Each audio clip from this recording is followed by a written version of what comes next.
Vous l'avez deviné, on est dans la région du mont Fuji, et plus précisément à Fuji-Yoshida, qui en plus d'avoir été le camp de base de l'équipe de France de rugby entre 2018 et 2021, et ils en sont assez fiers, est un endroit hyper intéressant pour pouvoir observer le mont Fuji.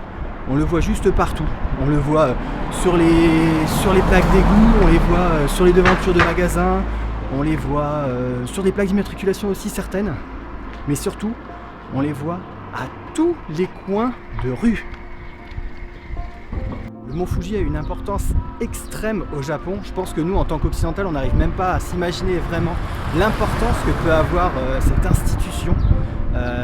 Il est d'ailleurs très très présent aussi dans l'art, on le voit à peu près partout aussi, avec notamment la fameuse vague de je sais plus quel artiste japonais, mais bon, je vais vous mettre le nom là en bas à droite là, ou à gauche, je sais pas, on verra bien, bref. Et pour la minute culture générale, je vais vous faire un petit topo sur le mont Fuji. Le mont Fuji est un volcan considéré comme actif dont la dernière éruption a eu lieu en 1707.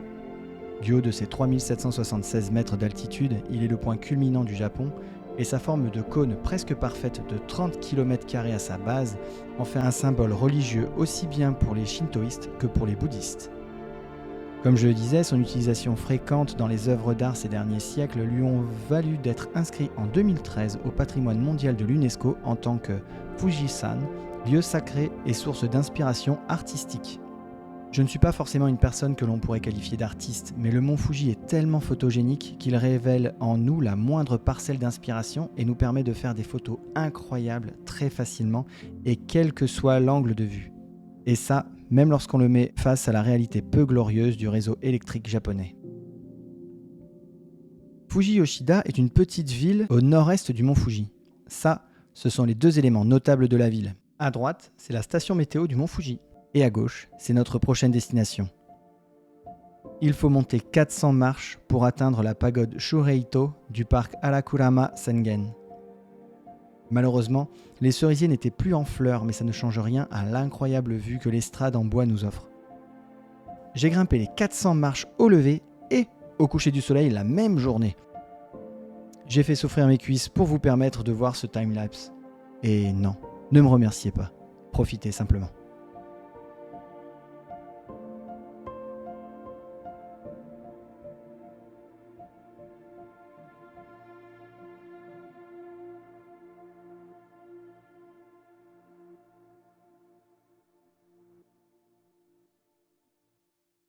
Bon, heureusement, Fuji-Yoshida n'est pas connu que pour sa proximité avec le mont Fuji. C'est une ville aussi qui est dans la région des 5 lacs, qui est au nord-est du mont Fuji. Et donc, on va en profiter pour faire le tour d'un lac, le Kawaguchiko, qui est un tout petit peu plus sonore. Et on va prendre un vélo. On va aller faire un petit tour. Et puis, j'espère que je vais vous trouver pas mal de vidéos sympas. Voilà mon cheval de course, celui avec lequel on va faire le tour du lac. Je fais le tour en entier. Bon, j'espère que ça n'a pas trop monté, que c'est quand même assez plat. Parce que moi qui n'ai pas fait de sport depuis si longtemps, à mon avis, ça va être compliqué. Et puis la dame de la location a dû voir mon physique incroyable. Elle m'a même proposé un vélo électrique. Non meuf, non, je vais prendre un vélo normal et je vais réussir à faire le tour. Ouais, j'ai sorti les lunettes de soleil un peu de beau gosse. Parce que pour une fois, il fait sacrément beau, sacrément chaud. Et du coup, on va en profiter tout simplement. On va faire le tour et je vais essayer de vous prendre plein de vidéos.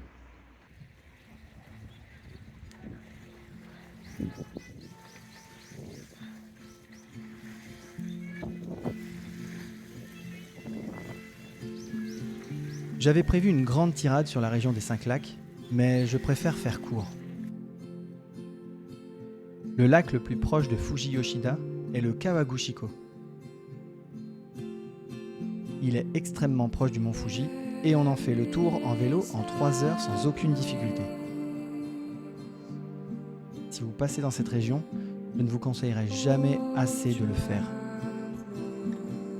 Et comme les images valent bien plus que les mots, je vous laisse regarder pourquoi.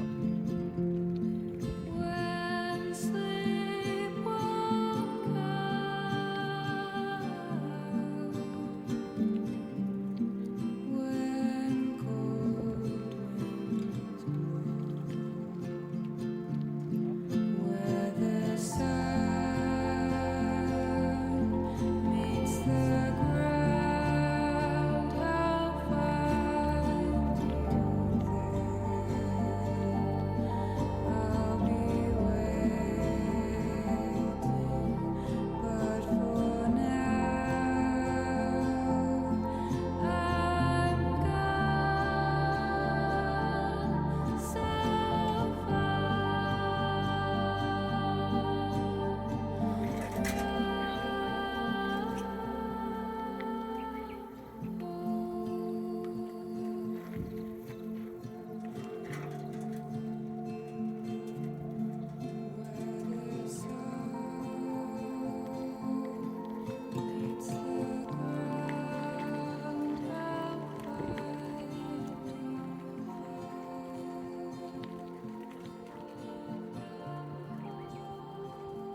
là-haut.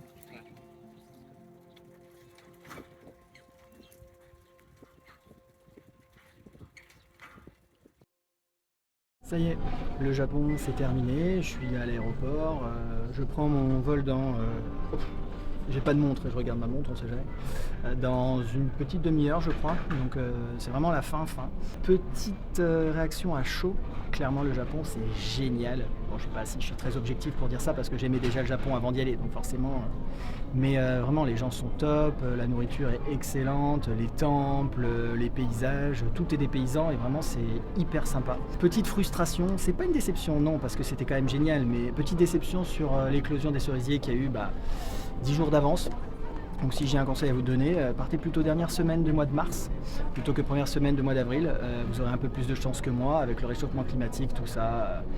Il y aura plus de chances que les cerisiers éclosent maintenant, plus fin mars que début avril. C'est terminé, malheureusement. Peut-être qu'un jour j'en referai une sur le Japon dans une autre période de l'année ou peut-être un autre lieu, sait-on jamais. Quoi qu'il en soit, merci d'avoir regardé la vidéo jusqu'au bout, c'est très gentil à vous. Si vous ne l'avez pas encore fait, faites un petit commentaire pour me dire si ça vous plaît, si vous en voulez d'autres, s'il y a des choses à améliorer aussi, puisque c'est la première, donc forcément les choses ne sont pas forcément excellentes, mais j'écouterai tous les conseils. Je vais vous laisser également avec un petit florilège de mes photos préférées, donc les cerisiers et autres. J'espère que ça va vous plaire autant que la vidéo vous a plu. Quoi qu'il en soit, je vous laisse. Comme on dit en Nouvelle-Calédonie, tata bisous. Et comme on dit au Japon, sayonara. À la prochaine. Ciao.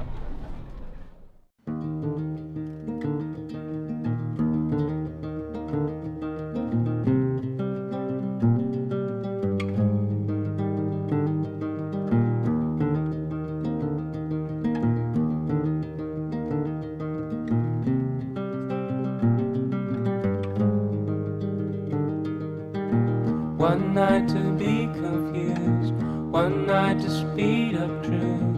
We had a promise made, 4 hands and then away. Both under influence, we had divine sense to know what to say. Mind is a razor blade to call for hands of above, to lean on. Would it be good enough for me now?